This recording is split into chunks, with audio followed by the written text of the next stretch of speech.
Pope Francis finished his trip to the Middle East this week. Will he bring peace?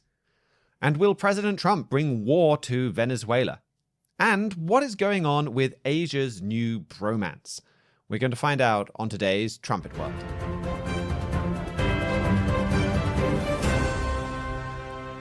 Last week, we kicked off by talking about Pope Francis's trip to Turkey, focusing mostly on his rather dramatic views on church unity and on the Council of Nicaea. Well, now he's been off to Lebanon, and we've gotten a good look at some of his views on Middle East politics. So for more on this, we'll go to our Middle East correspondent, Mihailo Zekic.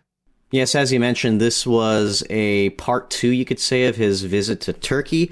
He had a 3-day visit in Beirut from Sunday to Tuesday. Lebanon is not a Catholic majority country, but there are still well over 1 million people there that belong to one of the Catholic Church's Eastern Catholic branches. So Lebanon, you could say, is the first traditionally Catholic land Pope Leo has visited. By comparison, the last papal visit Lebanon has had was by Pope Benedict in 2012. That's 7 years after he became Pope, and Pope Francis never visited the country, so that Leo picked Lebanon as part of his first overseas trip shows just how important he thinks his relationship with the Lebanese Catholicism's influence in Lebanon is. On Monday, he had an address in English to the government. Both the president, who is a Catholic, and the prime minister, who is a Sunni Muslim, were attending. He announced that the theme of his trip was based off of Matthew 5, verse 9, "Blessed are the peacemakers." He used that word peace over 20 times in his address.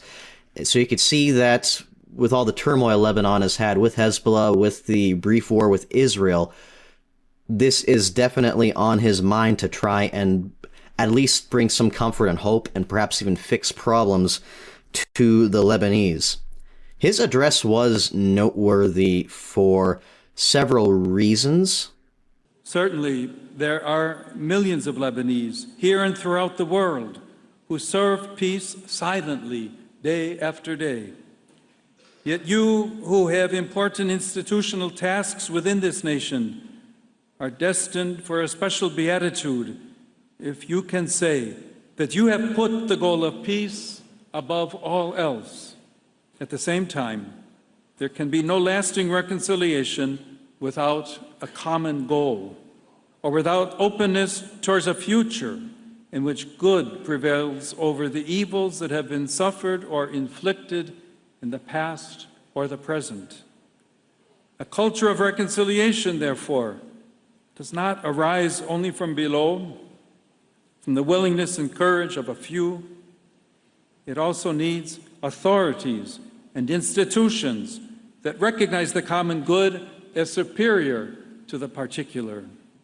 That was a segment from his speech where he endorsed the Lebanese government and everything that they are doing. Some context is necessary for there. The new government in Lebanon, they only came to power since last January on a platform of agreeing to the ceasefire deal with Israel, on disarming Hezbollah and removing their military influence from the country. And that was originally received quite well by many in Lebanon when they came in. Almost a year later, hardly anything has been done to that. Hezbollah has not disarmed. If anything, they are rapidly regaining their strength. Israel is still striking Hezbollah, and the Lebanese government has been caught in the middle and not really doing anything about it, having some strongly worded statements for both sides, but other than that, staying out of the fray. With that in mind, the Pope's comments, you could say that he is endorsing the government's original plan and encouraging more Lebanese people to get behind it, and perhaps even expressing a little bit of impatience, like saying, you guys said you were going to do this a year ago, it hasn't happened yet, what's going on? We need to start picking up the pace. That's not the only thing the Pope said in his speech that I thought was interesting. There are times when it is easier to flee, or simply more convenient to move elsewhere. It takes real courage and foresight to stay or to return to one's own country, and to consider even somewhat difficult situations worthy of love and dedication.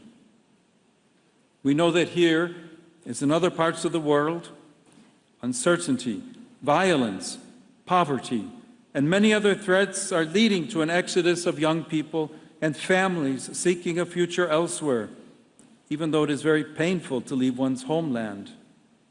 It is certainly necessary to recognize that much good can come to all of you from having Lebanese people spread throughout the world.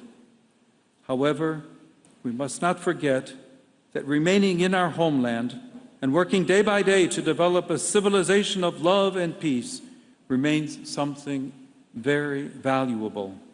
Now, even at the very least, this is very, very different optics than what we've seen throughout Pope Francis's pontificate. Francis repeatedly encouraged Western governments to remove barriers, to encourage illegal migration, to accommodate them into their countries. Pope Leo, his first trip abroad, his first trip to the Middle East, and he says not only do people need to stop leaving the Middle East, they need to stay put in a country that is a war zone, but he encouraged people that have already immigrated, that have already moved to Western countries, that have already settled down there, to come back. I think there is some strategy with this. Lebanon's percentage of Christians as part of its population is shrinking. The Muslim populations are increasing. And who do you think is going to take the Pope's call to return most seriously? It's obviously going to be Lebanese Catholics. So perhaps there's even a demographic component into this and encouraging Lebanon's Catholic diaspora to come back. But in any event, still a very, very significant speech from the Pope. Thanks for those highlights from his trip. I think another important part of this was the big mass that came at the end of his trip with pretty massive turnout, where he had this ceremony at the site of the Beirut blast. Could you tell us a bit about that? Yeah, so that was the following day. The Vatican estimates that 150,000 people, give or take, were present for his mass there. Massive audience. The Beirut blast, of course, in 2020 was this explosion of ammonium nitrate at the port of Beirut. There's plenty of famous videos on the internet circulating about that. Over 160 people died, hundreds were injured, and in a country like Lebanon, where people live close together in ramshackled housing, hundreds of thousands were left homeless because of that blast. And from what people have been able to gather, Hezbollah was storing ammonium nitrate. It's a military chemical in that port in very shabby conditions, and there was an accidental blast, but it was still caused by Hezbollah. And because of Hezbollah and its influence, 5 years later, there's been a lot of stonewalling in the Lebanese government's investigation. It hasn't concluded yet. Nobody has been brought to justice, and everybody knows it's only because of Hezbollah's stonewalling. So for the Pope to have a mass there with so many people in attendance is certainly a huge problems. Nobody else is talking about these problems. I understand them and I want to do something about them. Right before the Mass, he actually met with some of the family members of the victims of the blast and prayed with them, which, again, you think back to Pope Francis's pontificate, not to say he didn't care for those people per se, but throughout his whole 11 years, give or take, of his papacy, he never even visited Lebanon. And Pope Leo, he makes it almost his first priority as pontiff, as traveling overseas, to go to these people and do something like this. So again, it shows he's very concerned, and it does, I think, show a message to Hezbollah. And he seems like he's getting ready to take a message more directly to Hezbollah. He hinted at this in his traditional press conference on the plane on the way home. What can you tell us about those comments? Well, they're very brief, but he basically implied that there are indirect talks between the Vatican and Hezbollah for some sort of peace negotiation. He said, our work is not something we announce publicly, so the details are scant. But, I mean, for the Vatican to be negotiating with Hezbollah like this, and at least from what we can tell, it sounds like this is something that Pope Leo initiated. It's not something carrying over from Francis's pontificate. It shows, I think, is a good symbol, a good bellwether of just how more politically minded this Pope is, especially with the Middle East. Pope Francis, he obviously had a lot to say about, again, international migration, about attacking President Donald Trump, whatnot. He was certainly a political pope, but looks like Pope Leo may even be even more of a politically minded pope in getting involved in one of the biggest flashpoints in the world for decades so early. And talking with Hezbollah wasn't the only thing he announced. He also talked about making a visit to Algeria. He also talked about making a visit to Latin America, something that people were kind of surprised that Pope Francis didn't do more of. But we're seeing Pope Leo, I think, have a definite agenda of reaching out and trying to build ties between the Catholic Church and, I think, Sunni Islam, but even the Catholic Church and Europe, and just any of these places that are available, or that there are opportunities for building ties with, like Latin America as well. This could be a very significant contribution from him to Europe and the rising power in Europe. And I think this is a prophecy that is being fulfilled. We have written about Europe cultivating this alliance of Sunni Muslims, and you now see Pope Francis playing a major role in making that alliance happen. So maybe you could tell us a bit more about that prophecy. Yes, that will be in Psalm 83. It seems like that's the prophecy I go to every week on this program all of a sudden, but it refers to an alliance of different Middle Eastern peoples that you look through the Bible, you can look through secular history books, has never existed. And because of that, Trumpet Editor-in-Chief Gerald Fleury has said that this is a prophecy for our day. Verses 6 through 8 detail which countries would be involved in that. If you'd like to learn more about that, we have a Trends article that goes into detail each country and the Middle Eastern nation that it corresponds to today. Specifically, I want to focus on Gebal and Tyre.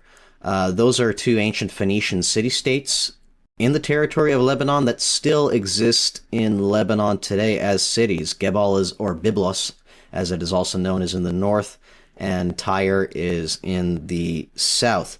And verse 8 mentions Asher, or Assyria, which today is Germany, which is why we predict an alliance between different peoples in the Middle East today. You could say the moderate Arabs, quote-unquote, and Germany, and Europe. There's other prophecies you could tie in that this budding European empire also has a religious component to it as well, that the Catholic Church, the Vatican, will be instrumental in building up Europe into a superpower. It's technically not mentioned in this prophecy, but with the inclusion of Asher, with the inclusion of this European system, we watch for the Catholic Church to have a part in building this alliance as well. And Lebanon has an incredibly important role in that because of its high percentage of Catholics. In 2014, Mr. Fleury wrote an article called Why You Need to Watch Lebanon, where he wrote that Lebanon's, quote, heavily Christian population makes Lebanon different from the rest of the Arab world. Further down he writes, because of its high population of Christian Arabs, Lebanon has become a linchpin for the Psalm 83 alliance, end quote. And if you see the attention Pope Leo is putting on Lebanon, on the Lebanese, with this his first foreign trip, it looks like, at least to a limited degree, he actually sees Lebanon's linchpin status, Lebanon being a bridge almost between the European world and the Middle East.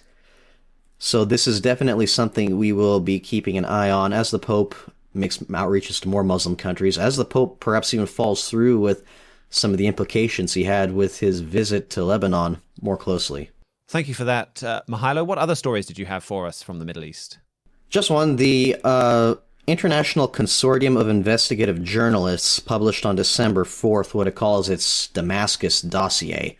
Since Bashar Assad left power in Syria last year, journalists have been poring over documents from his regime, and this is one of the most thorough examinations of that. It published, among other things, thousands upon thousands of photos of dead bodies found in Assad's prisons.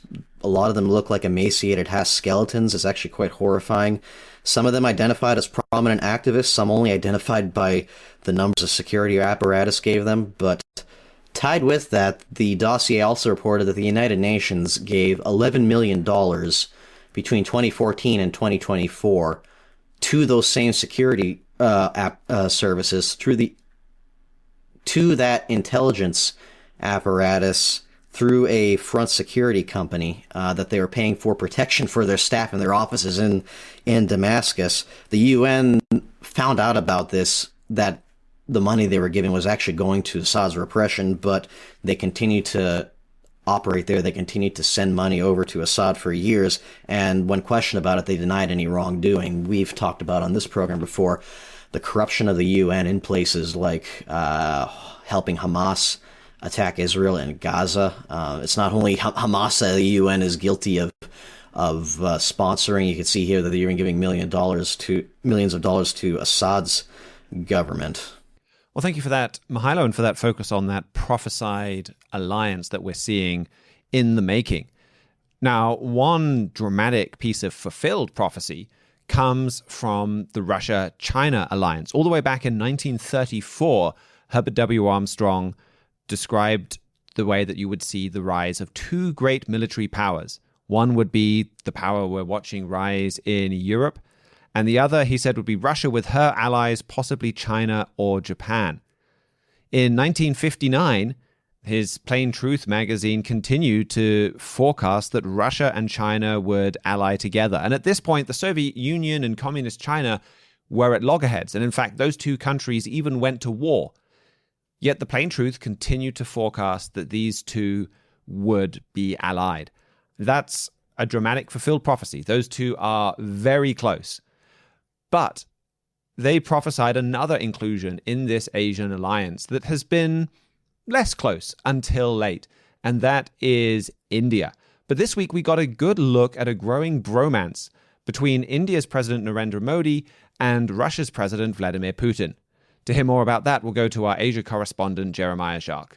Yes, that's right, Mr. Palmer. Right now, Russian President Vladimir Putin is on a 2-day state visit to India. And some of the details that have emerged of this visit so far have been quite extraordinary. First, the Indian Prime Minister there, Mr. Narendra Modi, he apparently couldn't wait for Putin to meet him at the Panchavati in central New Delhi, as they had originally planned. Instead, Modi broke protocol by traveling to the Palam airport in New Delhi so that he could personally receive Putin the moment he stepped off the plane. So that was quite unusual, but we have to keep in mind that this is Putin's first trip to India since he took the war on Ukraine full scale nearly 4 years ago. So Putin hadn't been there for all that time, and Modi really wanted to make this visit as special as possible. So at the airport, there was literal red carpet rolled out for Putin, and Modi greeted him on that carpet with one of his famous bear hugs and a hearty handshake. And then from there, the two men got in the same car for the trip to Modi's residence. And that's when this 2-day visit began that is shaping up to be just quite a historic one. And I think that it is historic because during the first several years of Modi's leadership, he built a reputation of being able to very deftly balance India in between Russia and the United States. You know, both Russia and the United States wanted India to be closer to themselves, but Modi managed to sort of walk the tightrope and stay very well balanced in between them. But since Russia's war began, he has increasingly tilted it toward Russia and away from the United States. This has included key diplomatic and political support that Modi has given to Russia, and it includes major energy purchases and weapons purchases that have been instrumental in bankrolling Russia's war against Ukraine.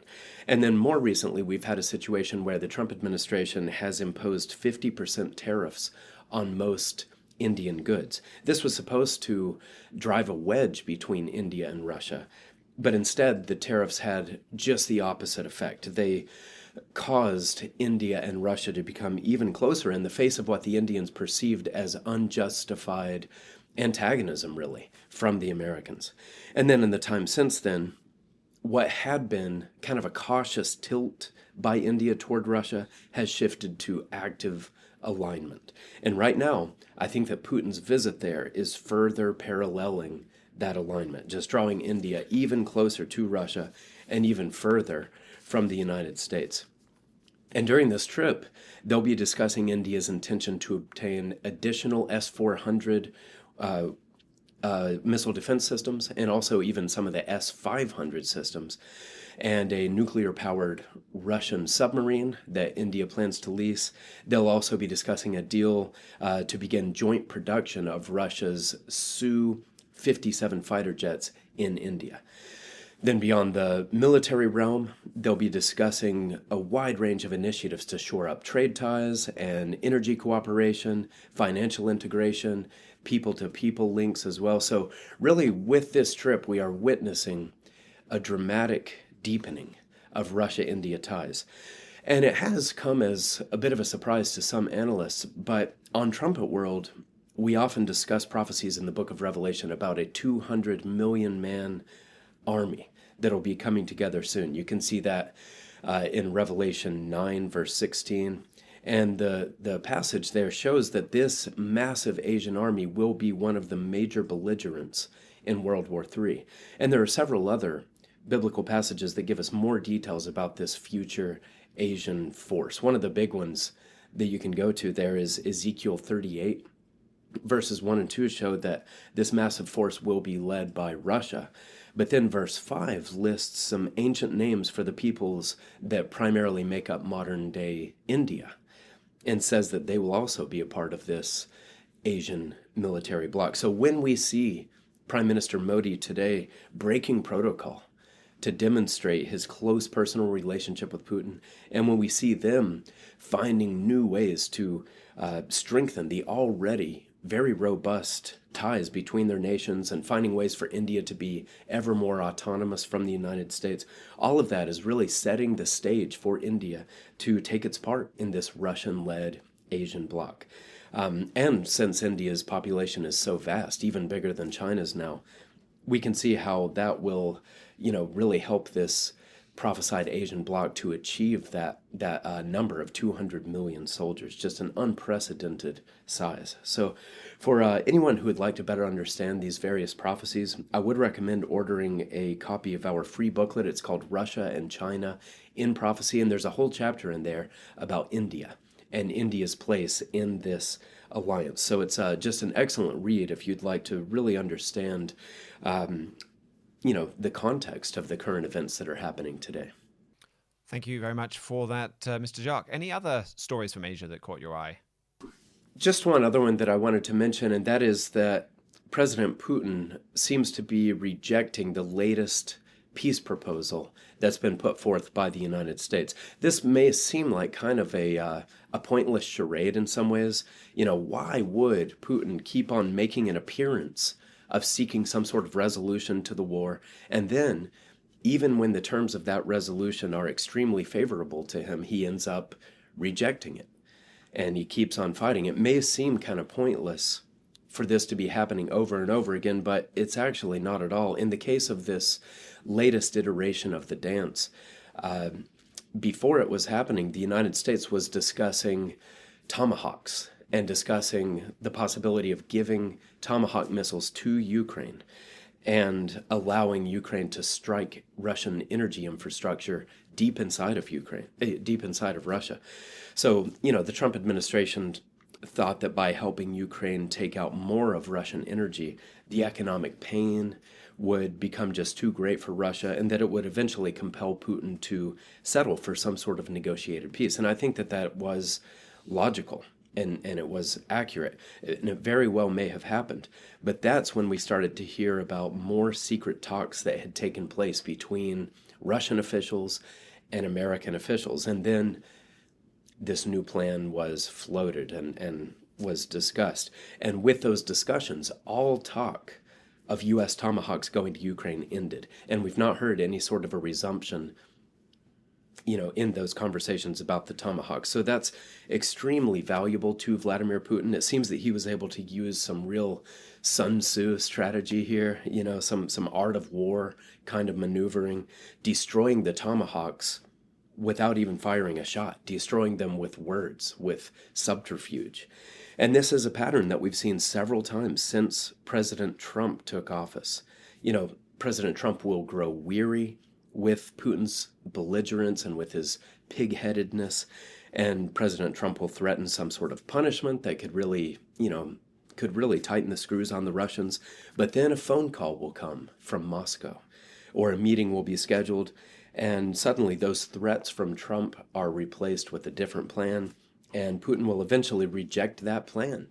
And so the cycle goes. So I think it's very sad to see the Trump administration taken in by the same ploy over and over again as the soldiers keep on dying and as the civilians keep on dying in Ukraine.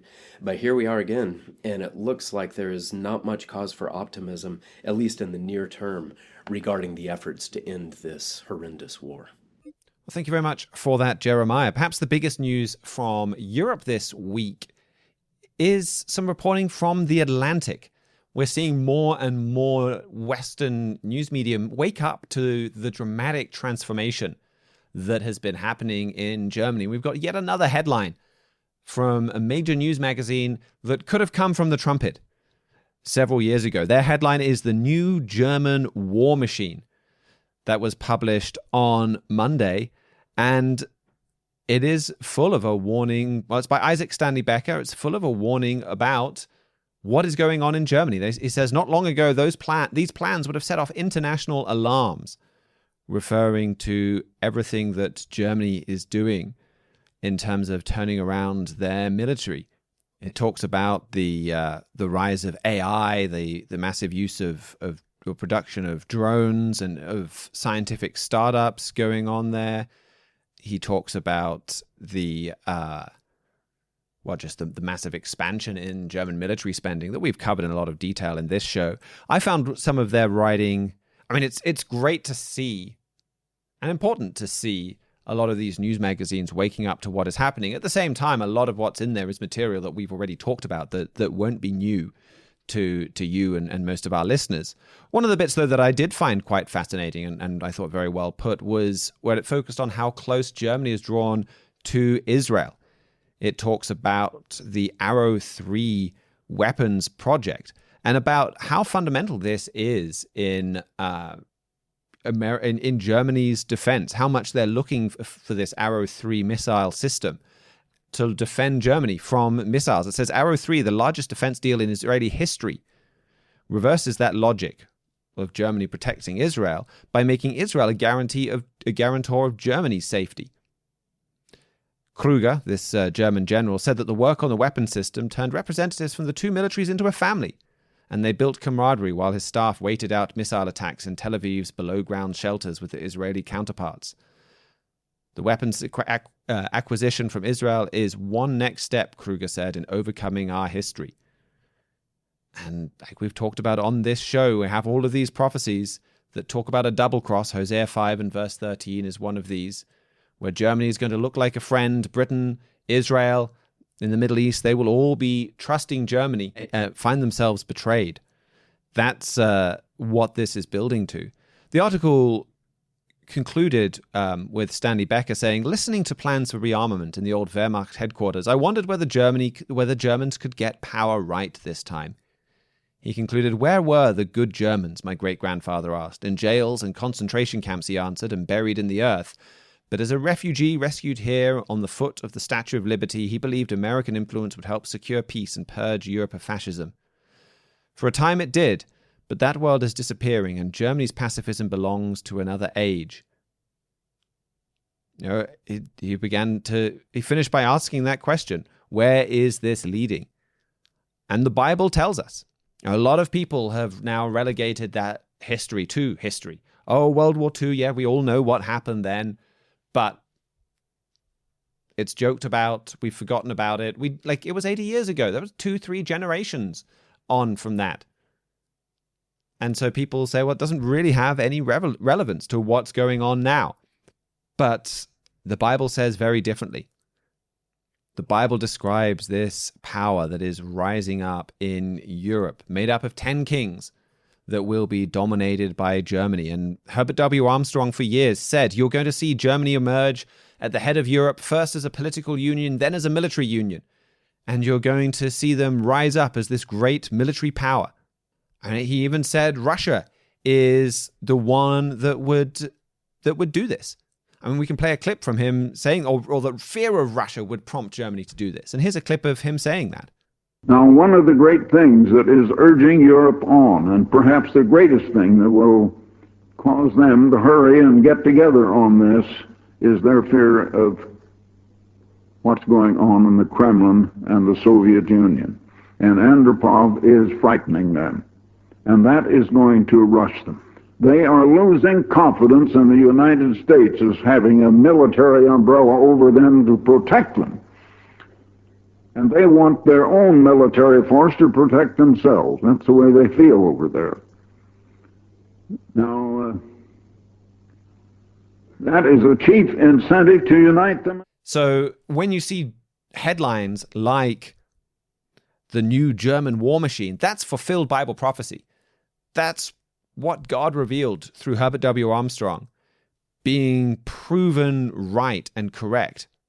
Mr. Armstrong said they would rise up as a major military power. It has happened. Well, we should pay close attention to what he says will happen next. And if you want more on that and to hear what will happen next, Trumpet executive editor Stephen Flurry spoke about this on his Trumpet Daily Show this week. That was on Tuesday, that was on December 2nd, the title of the show, That Old Joke About German Militarization. He devoted pretty much the whole show to going through this important story. And you can find that show on Rumble and on YouTube. He also talked about the Pope's Peacemaker Tour. That's a daily show. You can get the latest news every day from that show. So I'd really encourage you to go and take a look at that. Some other stories from this week. Britain rolled out the red carpet for the German president. He and his wife arrived in Britain on December 3rd for the first state visit from a German president in 27 years. So today, Frank Steinmeier is just down the road from us, actually, the German president, Frank-Walter Steinmeier. He's in Coventry. He was, though, welcomed by King Charles at Windsor Castle. There was a state banquet, military parade. They had German flags flying around Windsor and London. He met with the Prime Minister.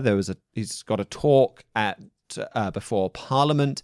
That's an honor they didn't give Donald Trump when he came recently, but they're giving that to the German president. And he's receiving an honorary degree from Oxford University.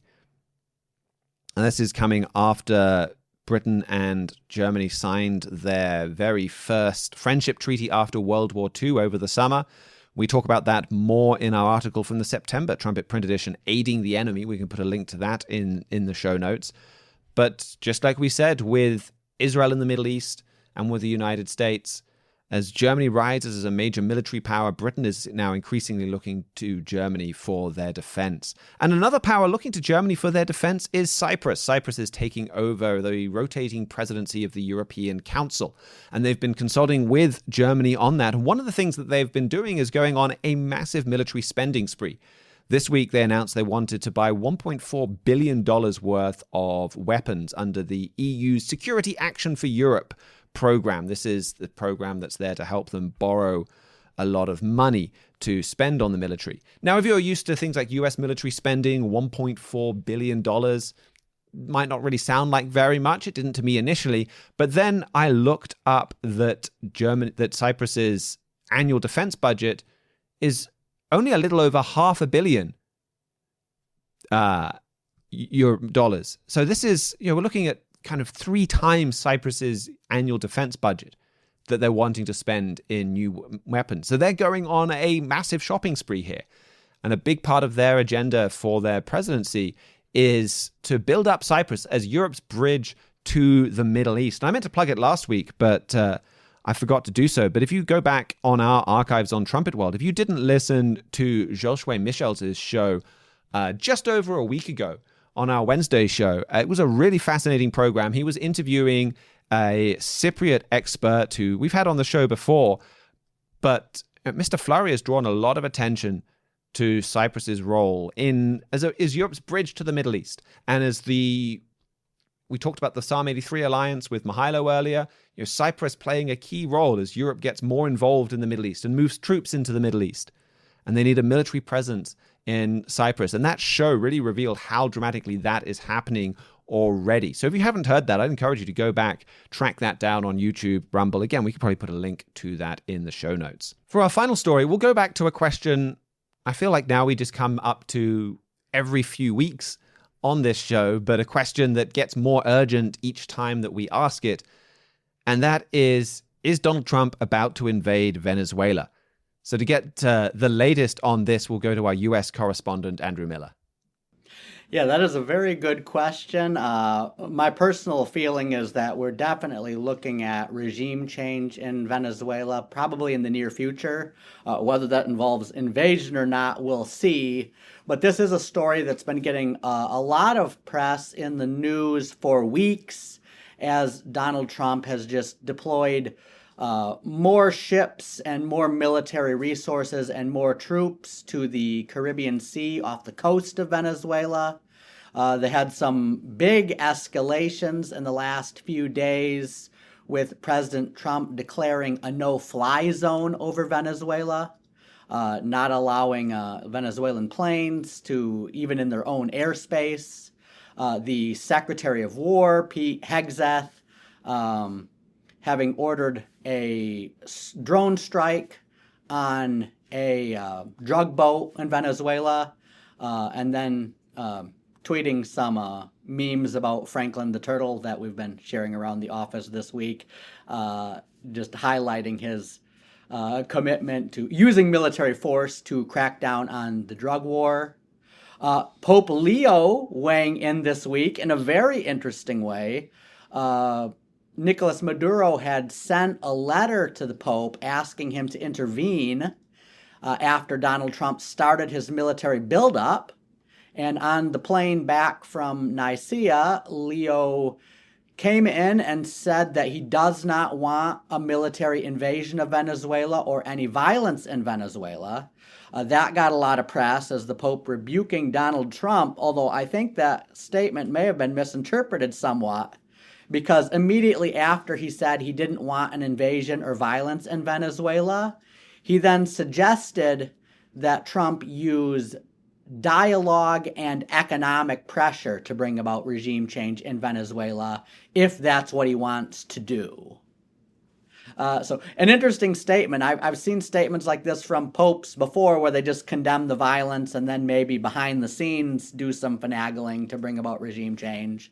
But in this case, Pope Leo, he said he didn't want military invasion, but didn't stop there. He then went in and presented an alternative suggestion as to how to get Maduro out of office.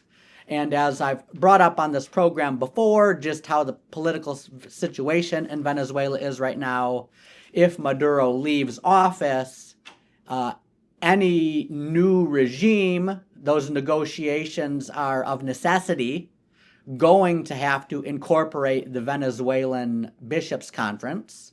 Many of Nicolas Maduro's staunchest rivals are Catholic bishops in Venezuela. So I'm actually looking at this, the Pope's statement, basically as an endorsement, a tacit endorsement of Donald Trump's plan for regime change. He's just hoping it can be brought about through negotiation. And of course, those negotiations are happening in the first place because of Donald Trump's military buildup. So there may be a little bit of good cop, bad cop routine going on here where Donald Trump's saying, like, leave power or I'll invade, where the Pope's the one sitting down and be like, oh, I like you, I want to help you, I don't want Trump to invade you, let's sit down and come up with a diplomatic solution to this. Which might be working because we haven't had an official confirmation from this from the Trump administration. But according to the Telegraph, they're talking about leaked reports where both Trump and Marco Rubio actually made an offer to Maduro that if he leaves the country, if he willingly steps down and leaves the country, they won't go after him. And according to the Telegraph reports, Maduro's response to the offer is that he would be willing to go into exile in Russia or some other place as long as the Trump administration guarantees that he gets to keep $200 million of his personal wealth. So basically take a huge $200 million nest egg, head over to Russia, pal out with Ukrainian oligarch Viktor Yanukovych and Syrian dictator Bashar al-Assad and these other group of deposed authoritarians that Putin seems to be gathering around him. So no word yet on what Trump's feelings were on him taking the $200 million. But I think between Pete Hegseth's threats to invade Venezuela or bomb Venezuela, the Pope's comments that he feels like negotiation is a better way than invasion to facilitate regime change, and then leaked report that Maduro himself has said he'd be willing to go into exile into Russia or elsewhere if the price is right. You've got all the parts in place for a regime change in Venezuela. And of course, as I've pointed out before, pointing back to comments that the late Herbert W. Armstrong and Trumpet Editor-in-Chief Gerald Fleury have made, Bible prophecy does strongly indicate that there will be a strong Latin American-European alliance against the United States. The major languages in Latin America are Spanish and Portuguese, Spain and Portugal both being EU members. The major religion is Catholicism, which is the dominant religion in the European Union. And there are prophecies in Isaiah and Ezekiel about a mart of nations besieging the United States. I think the late Herbert W. Armstrong long expected that the Latin American nations would become vassals to Europe, and Trump editor-in-chief in his article, Is America Being Besieged?, just talked about how logistically for the European Union to economically besiege the United States would require some Latin American involvement. And so for these reasons, regime change in Venezuela is prophetically likely. I'm not saying it's impossible that Nicolas Maduro, as anti-American as he is, wouldn't agree to help the European Union and other Latin American nations besiege the United States in the future. But just given just the high level of conflict Maduro has had with the Roman Catholic Church and his outreach to China and Russia and some of his antagonism against European Union leaders, getting a more pro-European, more pro-Catholic leader in Venezuela would definitely be a movement towards the ultimate fulfillment of that prophecy. And now we're actually seeing that it looks like there's a good chance that this year we could see a more European, more pro-Catholic leader in Venezuela. I wrote an article predicting the same thing when Hugo Chavez died, and then it just ended up getting another Chavez type in there. So that can was kicked down the road. But I do think there is a good chance of that. And it kind of ironically, because the interest of the President of the United States and the interest of the Roman Catholic Church seem to be aligned, at least in the short term, in this issue. It looks like both Trump and Pope Leo kind of have some agreement here about bringing regime change. Pope Leo is definitely pushing for the negotiation. I think Donald Trump probably deep down wants to take the Steve Witkoff approach where dialogue solves everything. And I think he wants a negotiation as well. But realizing that like just asking for a negotiation with Venezuela has not worked well in the past, there needs to be at least the realistic threat of military force to convince Maduro to just try to stash up as much money as he can get in a negotiation and head over to Russia. And this, I think, brings us full circle, kind of back to where we began the show, talking about the way that Pope Leo is doing a lot to build this alliance system for Europe. And he's talked about, as we mentioned at the start of the show, potentially traveling to the region in Latin America.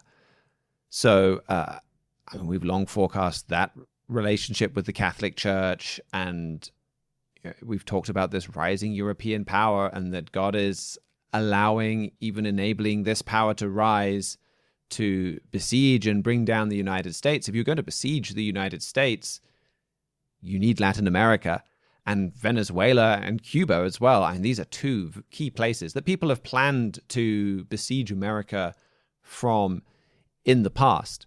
So a very important story there. Totally understandable why America would want to clear out a hostile regime that's bad for America and bad for its own people. But the Bible warns us to watch for Europe, led by the Catholic Church, moving into these locations if that does happen.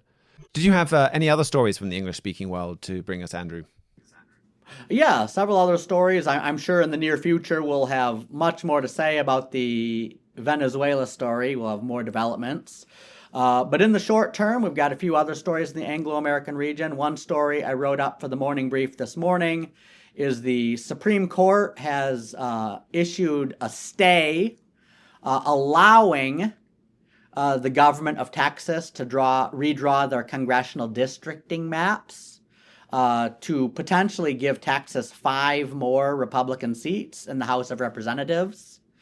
This is something that a lower court had said Texas couldn't do because they were unfairly discriminating against racial minorities.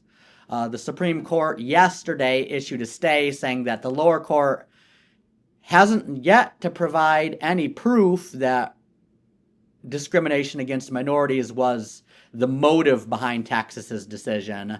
And until they can provide that proof, they don't have a right to tell Texas it can't redistrict its districts. And so basically issued a stay saying that Texas can proceed with its plans until further notice. So that's another development, just highlighting something our editor-in-chief has talked about from Amos 7, about a kingdom's court supporting an end-time Jeroboam, in this case Donald Trump. And so we can expect to see more Supreme Court rulings favoring Donald Trump in the near future.